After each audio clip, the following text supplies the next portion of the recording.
हाय मैत्रीण, good morning, शुभ सकाळ. आपल्या या ब्लॉगमध्ये तुमचं मनापासून स्वागत करते. बाप्पाच्या कृपेने सगळे व्यवस्थितच असेल प्रार्थना करते. आणि नीट राहा, काळजी घ्या स्वतःची. सध्या गॅसचे प्रॉब्लेम चालू आहे मैत्रिणींना. गॅस भरून ठेवा, कारण की काय ना, गॅस टाके मिळत नाही आहे, म्हणून गॅस भरून ठेवा. काळजी घ्या. आता इथे भेंडी कट केली होती रात्री, मोनेजनी धुवून कट करून ठेवली होती. आम्ही बऱ्यापैकी हिचे बाबा, नाहीतर मी, नाहीतर मोनेज, कोणा कोणी भाजीचं ठरलेलं मेनू राहते तर ते हेल्प करते. कोणी पण कट करून ठेवून देते, नसलं तर भाजबूज करून ठेवून देते. पण काल माझं भयंकर डोकं दुखत होतं, त्यामुळे झोपली होती मी. मला बिलकुलच बरं नव्हतं वाटत. रात्री सकाळी 5:30ला उठते, एडिटिंग करते, व्हिडिओ गेम शूट करते. शूट तर ऑलरेडी केला राहते, एडिटिंग व्हॉइस ओव्हर गेम करून नंतर तो अपलोड करावा लागते. त्यामुळे मला उशीर होत आहे आज. आणि लवकर उठलं तर माझं दुपारी डोकं जाम दुखते. मला काही कळत नाही, टायमिंग एक फिक्स करावं लागेल. इथं लसूण सोलणं चालू होतं. काहीच तयारी केली नव्हती, चिडचिड होत होती. मेन गोष्ट सकाळचं कसं आहे ना, उशीर झाला का खूप हे होते. रोज मी आंघोळ करून स्वयंपाक करते, पण आज झालं नाही. आज असंच करून घेता. उशीर झाला होता भरपूर म्हणजे 6:30 होऊन गेलते ना. अर्धा तासात स्वयंपाक करायचा होता. इथे डाळ भातचा कुकर लावून दिला होता, भेंडी भाजणं चालू. या पद्धतीने केली ना मैत्रिणींनो, लवकरच होते. तुम्ही बघा, ट्राय करून. भेंडी भाजून घ्यायची मस्त छानपैकी तेलामध्ये भाजली लवकरच होऊन जाते ते. फ्राय केले की बस 5 मिनटात भेंडी रेडी. तर इथून कटकुट करणं चालू होतं माझं. भेंडीसाठी लसूण, मिरची आणि टोमॅटो ते आपल्या डाळीसाठी केलं होतं. तर लोकांचे विचार आपण चेंज करू नाही शकत, बरं का नाही, हो की नाही? कारण की लोक काय म्हणतात ते आपल्याला स्वतः आयडिया नाही राहत. ते लोक एवढे व्हिडिओ बनवतात ना यूट्यूबवर, पण त्यांनासुद्धा नावं ठेवतात, हे असंच आहे, ते तसंच आहे. आपण तर लयच वेगळं आहे मग त्यांच्यापेक्षा. मग आपल्याला किती नाव ठेवायचं असेल. बरं असं त्यांच्याकडे लक्ष देऊन आपलं आपण दिव्यांग आहे म्हणून काय झालं मग? काय आता जगणं सोडायचं का काय? सांगा मला. त्यांच्याबरोबर आपण बरोबर चालू शकते. ते नाही करू शकत, ते आपण करतो की नाही?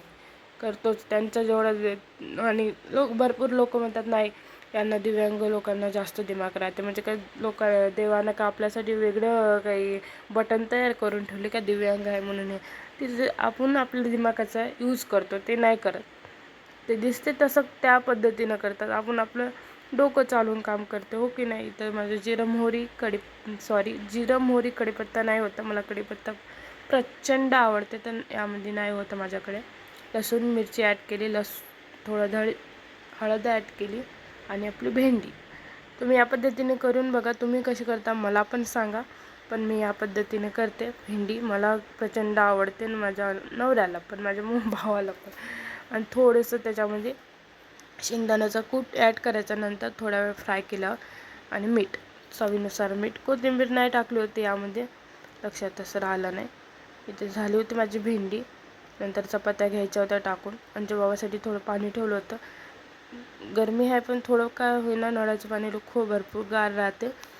ऑलरेडी त्यांना सर्दी खोकला झाला की होत नाही. इथे भेंडी वगैरे झाली होती.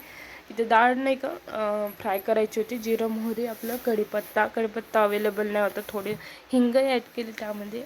लसूण मिरची आणि टोमॅटो, कोथिंबीर असं ॲड केलं. थोडा वेळ फ्राय होऊ द्यायचं ते, आणि नंतर आपली डाळ टाकून घ्यायची. इथं थोडं साईडनं जळालेलं वाटत असेल तर आधी माझ्याच्यानं मोहरी जळली मैत्रिणींना अनुसोबत मस्त्या करता करता, त्यामुळे ते तसं दिसत आहे.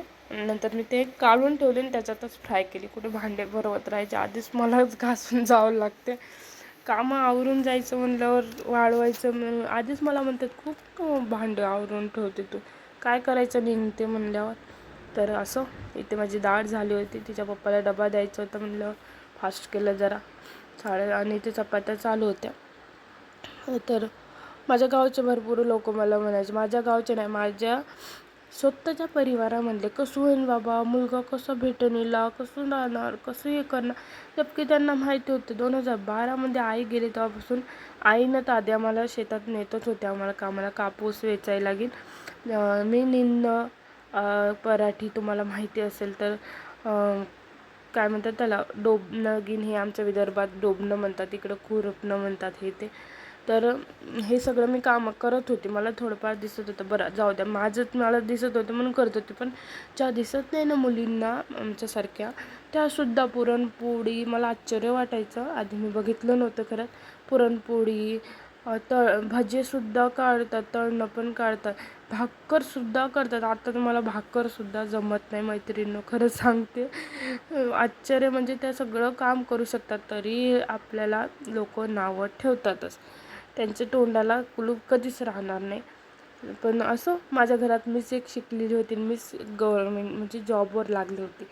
तर मला याचा खरंच आनंद होता. माझी आई आज असती तर माझ्या आईलाही खरंच आनंद असता. माझ्या बाबा कधी कधी येत राहते अंदामंदामध्ये.